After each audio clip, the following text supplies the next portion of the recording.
આજના દિવસે બોટાદ ભાવનગર લોકસભા અને એ અંતર્ગત આવતી બોટાદ વિધાનસભાના ચૂંટણીના મધ્યસ્થ કાર્યાલય આ વિધાનસભાનું આજે અમારા બોટાદ જિલ્લાના અધ્યક્ષ આદરણીય મયુરભાઈ પટેલ, પૂજ્ય સંત માધવપ્રિય સ્વામીજી અને અહીંના પ્રભારી મુકેશભાઈ લીંગાળિયા અને સૌ આગેવાન મહામંત્રીશ્રીઓ અને સૌની ઉપસ્થિતિમાં પૂજ્ય સંતના આશીર્વાદ સાથે કાર્યાલય ખુલ્લું મૂકવામાં આવ્યું છે. ત્યારે અમને બધાને દેશના યશસ્વી પ્રધાનમંત્રી, વિશ્વના સર્વાધિક લોકપ્રિય નેતા આદરણીય નરેન્દ્રભાઈએ 370+ નારો આપ્યો છે બૂથવાઇઝ.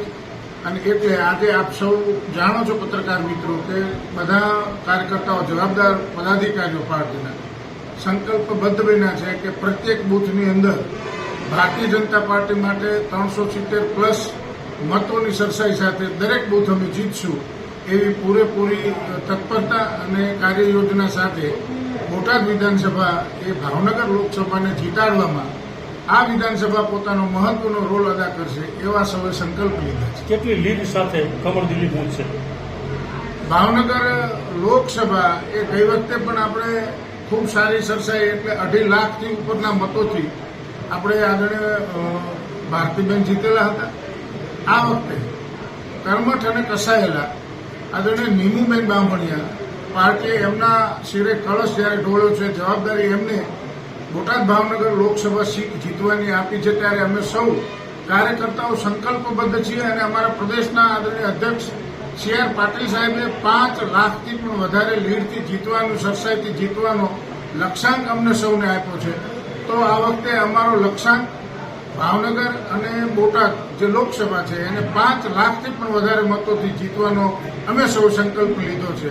અને અમને ભરોસો છે આદરણીય નરેન્દ્રભાઈની મોદીની ગેરંટીવાળો રથ આઝાદીના 75 વર્ષ પછી પહેલી વાર તાલુકા કક્ષાના સનદી અધિકારીઓ વાસ્તવમાં બિલો પોવર્ટી લાઈન લોકોની ચિંતા કરી, આયુષ્યમાન કાર્ડ હોય, ઉજ્જવલા યોજના હોય કે કેન્દ્ર સરકારની અન્ય અનેક પ્રકારની યોજનાઓ હોય, એનાથી લાભાર્થી લાભાન્વિત થયો છે. પ્રત્યેક ગામમાં અમે ખૂબ પરિશ્રમની પરાકાષ્ઠા સાથે કરી છે. ગામે ગામ, દાખલા તરીકે હું ગઢડા વિધાનસભામાં છું તો મેં ત્યાં દરેક ગામની અંદર જઈ અને લાભાર્થીઓને લાભ, તકથી વંચિત લોકોને તક આપવાનું કામ કર્યું છે. ત્યારે સૌ મતદાતા ભાઈ બહેનો પર પણ અમને ભરોસો અને વિશ્વાસ છે કે એ લોકો ભારતીય જનતા પાર્ટી નિશાન કમળ પર બટન દબાવી અને આ લોકસભા સીટને 5 લાખથી પણ વધુ મતોની સરસાઈથી જીતાડશે એવી પૂરી શ્રદ્ધા છે. ઓકે.